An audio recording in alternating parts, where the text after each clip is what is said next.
MES College Marampally, e-learning. Hello students, I am Divya Arpillai, Assistant Professor, Department of Business Administration, MES College Marampally. Today I am going to deal with the topic Theories of Motivation in Organizational Behavior as per the syllabus of Mahatma Gandhi University. So in motivation theories, one of the most important theories that we need to learn is Abraham Maslow's need hierarchy theory. Okay, the first theory that we are going to discuss here is Abraham Maslow's need hierarchy theory.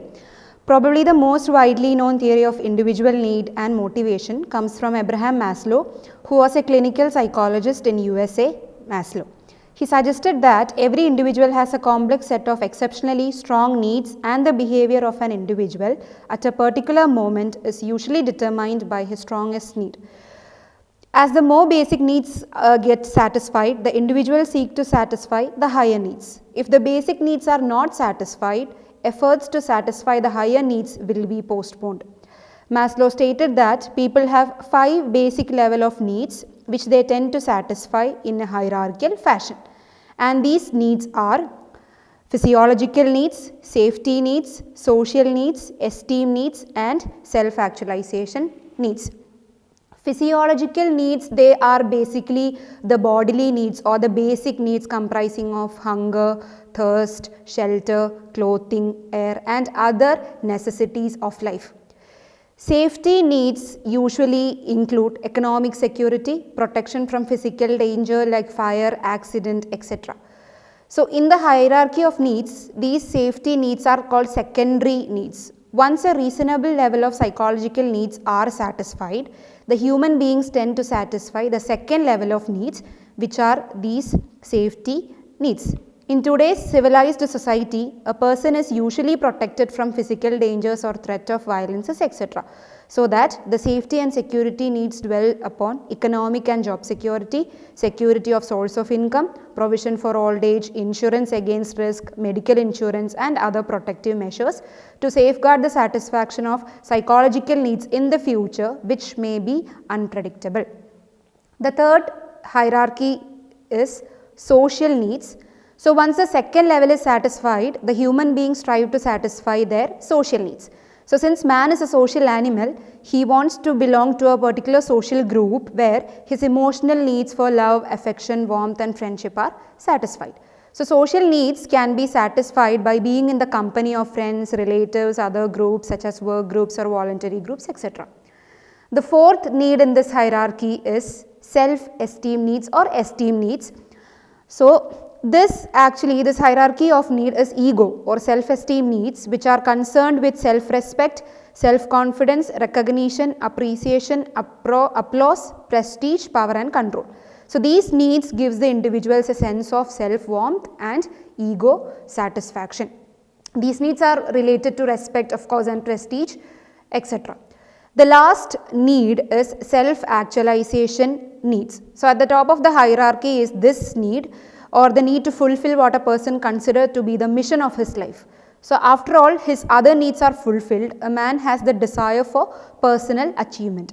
He wants to do something which is challenging, and since this challenge gives him enough push and initiative to work, it is beneficial to him and society. So the sense of achievement gives him a sense of psychological satisfaction. So to sum up this Maslow's need hierarchy theory, there are certain points that has to be remembered. First point being there are 5 levels of needs, and all these needs are arranged in a hierarchy. A satisfied need is no longer a need. Once a need or a certain order of need is satisfied, it ceases to be a motivating factor. Once one level of need is satisfied, the next level of need will emerge as the depressed needs seeking to be satisfied. The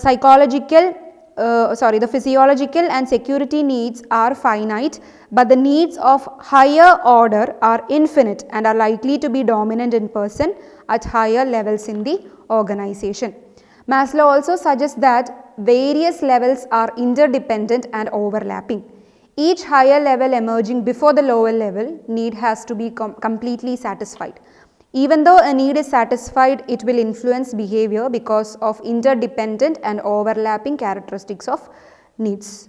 The second most important theory of motivation is Alderfer's ERG theory. Clayton Alderfer reformulated Maslow's need hierarchy theory. So, the ERG need theory developed by Alderfer condenses the 5 needs given by Maslow into 3 needs. So, the ERG word is derived from the first letters of each of these levels of needs, and these 3 needs are: first one is existent needs, second one is relatedness need, and third one is growth need. So, actually this ERG word comes from existence, relatedness and growth. So, first we will discuss about existence need. So, the existent need combine the physiological and safety needs of Maslow's model. The existent needs are satisfied by material incentives. So, these needs include the basic survival needs of human beings, needs for physical and psychological safety from threat to people's existence and well-being. Second one is relatedness needs. The relatedness need include Maslow's social and esteem needs, which are derived from other people. These include relationship with other people we care about. So, these needs are satisfied by personal relationship and social interactions. Third one is actually growth need. These needs are similar to Maslow's self-actualization needs. This need involves persons making creative efforts to achieve full potential in the existing environment. These needs will be satisfied only if an individual involves himself in the activities of the organization and searches for new challenges and opportunities. So, the major advantage of this ERG theory over Maslow's model was this theory is more consistent with our knowledge and our knowledge of individual differences among people, because every individual will have different importance for different group of needs depending upon his education, family background, cultural environment, etc. So, a very qualified person will value growth need more than social needs or even the existence need. On the other hand, a person who belongs to a very poor family will rate the existent need more important. So, in this context, ERG theory is more relevant as compared to Maslow's model. And second advantage is ERG theory takes the strong point of the earlier content theories, but it is less restrictive and limiting as compared to the others. And even though the ERG theory has advantages, it has also got limitations. One of the limitation is the ERG theory does not offer a clear-cut guidelines. This theory says that an individual can satisfy any of the 3 needs first, but how will we determine which of the 3 needs is more important to that person? That is a question. Second limitation being this theory is a new concept as compared to the Maslow's theory. Alderfer's research has indicated some degree of support for the theories, but yet it is too early to pass judgment on the overall validity of this theory. The third and one of the most important motivation theory is Herzberg's motivation hygiene theory. Friedrich Herzberg and his associates developed the motivation hygiene theory, commonly known as two-factor theory, in the late 1950s and early 1960s, to be precise 1959. Herzberg believed that there are certain factors that tend to be consistently related to job satisfaction, and on the other hand there are some factors which are consistently related to job dissatisfaction. So, basically this theory suggests that there is a relationship between satisfaction and dissatisfaction. So, according to Herzberg, the opposite of satisfaction is no satisfaction and the opposite of dissatisfaction is no dissatisfaction. So, Herzberg classified these job factors mainly into 2 categories, and first category is hygiene factors. So, hygiene factors or maintenance factors do not motivate people, they simply prevent dissatisfaction and maintain status quo.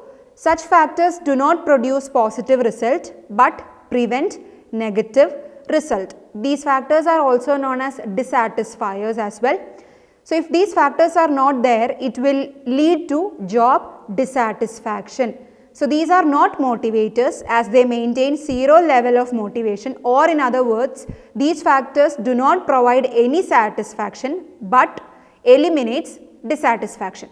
So according to Herzberg, these are the main maintenance or hygiene factor discussed, which are fair company policies and administration, technical supervision, interpersonal relationship with peers, supervisors and subordinates, salary, job security, personal life, working condition, status, etc. These are mainly the hygiene factors. Now, the second category is motivational factors. So these factors are intrinsic in nature and are related to the job. So as we discussed previously, the hygiene factors are extrinsic in nature, but these motivational factors that we are going to discuss now, they are intrinsic in nature and are related to the job. So the motivational factors have a positive effect on job satisfaction and often result in an increase in total output. So therefore these factors have a positive influence on the morale, satisfaction, efficiency and productivity. So according to Herzberg, the motivational factors include recognition, achievement, advancement, possibility of growth, responsibility, meaningfulness of the work, sense of achievement, etc. So these are the major factors. So basically Herzberg classified these job factors into two, first one being hygiene factor and second one being motivational factors. Based on Herzberg's research, he stated that managers have here to be very much concerned with hygiene factors. As a result, they have not been able to obtain the desired behavior from the employees. So in order to increase the motivation, it is necessary to pay attention to the motivational factors. He further concluded that today's motivational factors are tomorrow's hygiene factors, because once a need is satisfied, it stops influencing the behavior. He further concluded that today's motivational factors are tomorrow's hygiene factors, because once a need is satisfied, it stops influencing the behavior. Further, one person's hygiene may be another person's motivator, because motivation is also influenced by the personality characteristics of individual.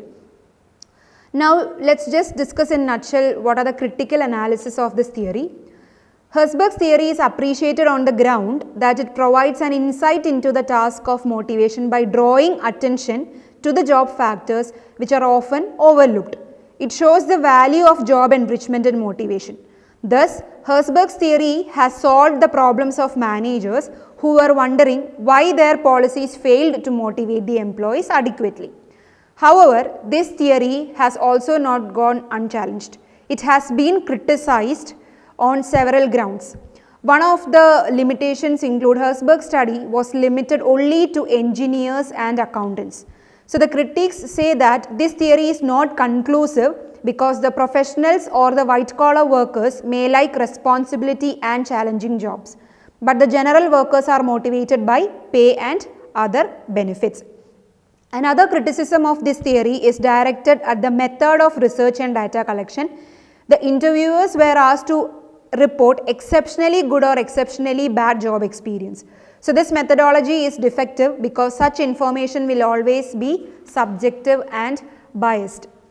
And this theory has given too much importance or emphasis on job enrichment and has totally ignored job satisfaction of the workers. He didn't attach much importance to pay, status or interpersonal relationship, which are generally held as great motivators. So keeping in view all these points, we can conclude that Herzberg's theory has been widely read and there will be few people who are not familiar with these recommendations. This theory provides valuable guidelines to the managers for structuring their jobs in order to include such factors in the job which brings satisfaction.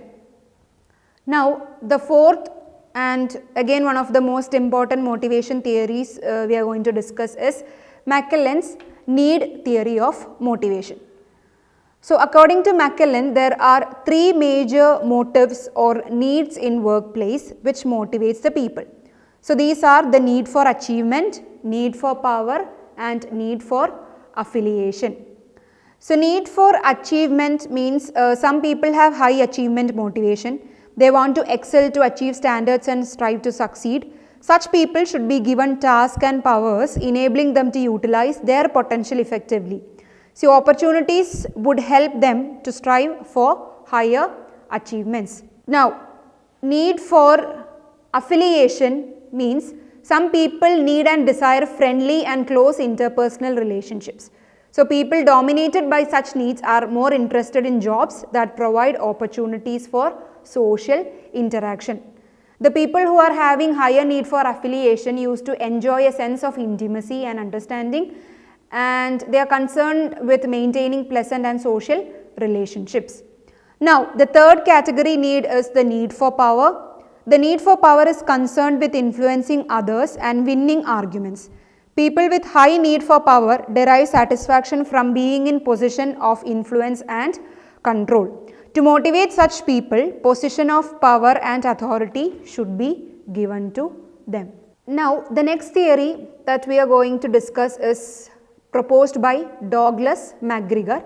It's called Mcgregor's theory X and theory Y.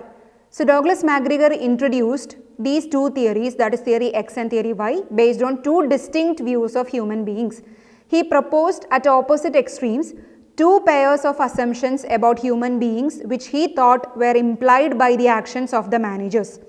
Theory X deals with one extreme based on one set of assumptions, and theory Y deals with another extreme based on another set of assumptions. So, we are going to discuss both the theories, theory X as well as theory Y. So, we will first point out the major assumptions of theory X. So, according to Mcgregor, theory X managers assumes the following: that the average human being inherently dislike work and will try to avoid it whenever possible. So, most people are not ambitious, have little desire for responsibility and prefers to be directed. And average employees always try to avoid responsibility and seek formal directions, and they are lazy as well, and they must be controlled, coerced, threatened with punishment to achieve goals to which they are indifferent. So, usually in theory X, the theory X managers consider their employees as lazy, irresponsible, inactive, and they always find something or the other negative with their employees. So, this is actually theory X represents the negative aspect of, or the negative assumptions usually the manager hold towards their employees. Now, theory Y is another contrast. Theory Y managers have always an optimistic, positive opinion about their employees, and they use a decentralized and participative management style.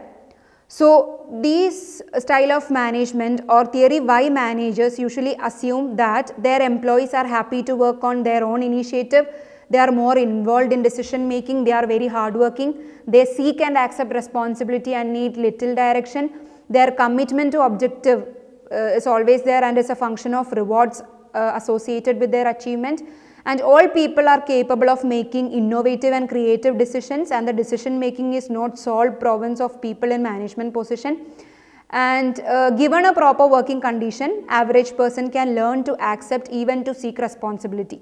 So, theory Y actually is a positive attitude of managers towards their employees. The next one of the most important motivation theory is Vroom's expectancy theory. So, Victor Vroom made an important contribution to the understanding of the concept of motivation and the decision processes that people use to determine how much effort they will expend on their jobs. Criticizing Herzberg's two-factor theory, he said that a person's motivation towards an action at any time would be determined by an individual's perception that a certain type of action would lead to a specific outcome and his personal preferences of this outcome. So, this model is based on belief that motivation is determined by the nature of the reward people expect to get as a result of their job performance. Because man is a rational human being, he will always try to maximize the perceived value of such rewards. People will be highly motivated if they are made to believe that if they behave in a particular way, they will receive a certain type of outcome according to their personal preference. So there are three variables in Room's model given in the form of an equation, which is motivation is equal to valence into expectation into instrumentality. So these three variables in Room's model is actually multipliers, and all the three variables must have high positive value to imply motivated performance choices. If any of these variable is 0, the probability of motivated performance tend to be 0. Now we are going to discuss in detail what are these multipliers are, or what these factors are. So the first variable is valence. Valence means the attraction or the repulsion of an outcome to the individual. So whenever an individual has preference for a reward, valence is the strength of that particular preference. The valence is something subjective and varies from person to person. Valence is deemed to be positive for an individual if he prefers attaining the outcome to not attaining it. Valence is 0 if the individual is indifferent towards the outcome, and valence will be negative if the individual prefers not attaining the outcome to attaining it. So in simple words, we can say that the worker must value the reward as desired and satisfactory. If it is not the actual value of the reward, but the perceived value of the reward in the mind of the worker, which is important. For example, a person who is more interested in getting recognition for the hard work will not have any valence for cash rewards. So this is what you call valence. So it is basically the strength of a person's preference towards an outcome. The second variable is expectancy. It is also referred to as effort performance probability. It refers to the extent to which the person believes his effort will lead to the first level of outcome. For example, completion of task is an example for first level of outcome.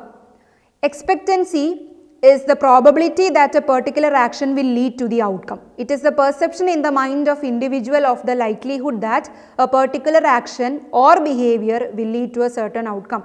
Since it is an association between effort and performance, its value can range between 0 and 1. If the individual feels that the probability of achieving an outcome is 0, he will not even try. On the other hand, if the probability is higher, he will put more efforts to achieve the desired outcome. The third variable in this theory that we are going to discuss is instrumentality, which is also called performance reward probability. So instrumentality actually refers to probabilities attached by the individual to each possible performance outcome alternative, just as the individual previously assigned probabilities to various levels of effort leading to different levels of performance. In simple words, instrumentality refers to the belief and expectation of a person that his performance will lead to a particular desired reward. For example, if an individual wants a promotion and feels that superior performance is very important in receiving the promotion, then superior performance is the first level of outcome and the promotion is the second level of outcome. So the superior performance will be instrumental in obtaining the desired promotion. So the value of instrumentality always varies between somewhere around 0 to 1 or -1 to +1, as it is also the probability of achieving the desired outcome. Now the plus points or the advantage of this expectancy model is, the expectancy model is highly useful in understanding organizational behavior. It can improve the relationship between the individual and the organizational goals. So this model explains how individual's goal influences his effort, and like need-based model reveal that individual behavior is goal-oriented. The second advantage is this theory is a cognitive theory which values human dignity. Individuals are considered rational human beings who can anticipate their future on the basis of their beliefs and expectations. And this theory helps managers in looking beyond what Maslow and Herzberg implied. According to him, motivation does not mean satisfying the unsatisfied needs. The managers must make it possible for an employee to see that efforts can result in appropriate need satisfying rewards. This level of expectation will improve the motivation to work. But despite these plus points, there are some drawbacks as well. The first limitation being, it is difficult to research and apply in practice, which is Vroom's theory, expectancy model is difficult to research and apply in practice. This is evident by the fact that there have been a very few research studies designed specifically to test Vroom's theory. The second limitation is this model assumes man to be a rational human being who makes all decisions consciously. But there are numerous instances where decisions are taken with no conscious thought. So this is particularly true for routine jobs. And although it is an important theory of motivation, but it is quite complex. Many managers in actual organizational situations do not have the time or source to use a complex system on job. So being complex is the third drawback of this particular theory. The next and the last motivation theory we are going to discuss is Porter and Lawler model of motivation. So Lyman Porter and Edward Lawler came up with a comprehensive theory of motivation combining the various aspects that we have so far been discussing and using two additional variables in their model. Though built in large part on Vroom expectancy model, Porter and Lawler's model actually is a complete model of motivation. This model has been practically applied also in their study of managers. So this is a multivariate model which explains the relationship that exists between job attitudes and job performance. So we'll start with the assumptions of this theory. So this model is based on basically four assumptions about human behavior. So the first one being individual behavior is determined by a combination of factors in the individual and in the environment as well. Second one being individuals are assumed to be rational human beings who make conscious decisions about their behavior in the organization. Third assumption is individuals have different needs, desires and goals. And the last one being on the basis of their expectations, individuals decide between alternate behavior and such decided behavior will lead to a desired outcome. So in this theory, various elements are being discussed and these elements are as follows, which are effort, value of reward, perceived effort, reward probability, performance. So these elements that we have discussed in Vroom's theory comes here as well. And then another model, another variable discussed here is rewards, which include extrinsic rewards and intrinsic reward. Extrinsic rewards in the organization will be in the form of money, recognition, praise, etc. Intrinsic reward are inner feelings of job, self-esteem or a sense of competence that individual feels when they do a good job. So apart from these effort, value of reward, perceived reward, probability, performance, two more important additional variables that the theorist has discussed in this particular model include extrinsic and intrinsic reward and as well as the importance of satisfaction. Let's just discuss briefly what are the significance of Porter and Lawler model. Porter and Lawler model is a departure from traditional analysis of satisfaction and performance relationship. In practice, we find that motivation is not a simple cause and effect relationship, rather it is a complex phenomenon. So this model is of great significance to managers since it sensitizes them to focus their attention on the following points to keep their employees motivated. And these following points are, first one is match the abilities and traits of individuals to the requirement of the job by putting the right person on the right job. And managers should carefully explain to the subordinate their roles or what they must do to be rewarded. Then he must make sure that they understand it completely. Third point is prescribe in concrete terms the actual performance level expected out of individuals and these levels should be made attainable. And to achieve and maintain motivation, appropriate reward must be associated with successful performance. And the last point that managers should keep in mind that make sure that rewards dispensed are valued by the employees.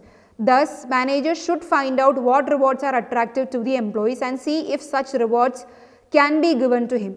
So this model has definitely made a significant contribution to the better understanding of work motivation and relationship between performance and satisfaction.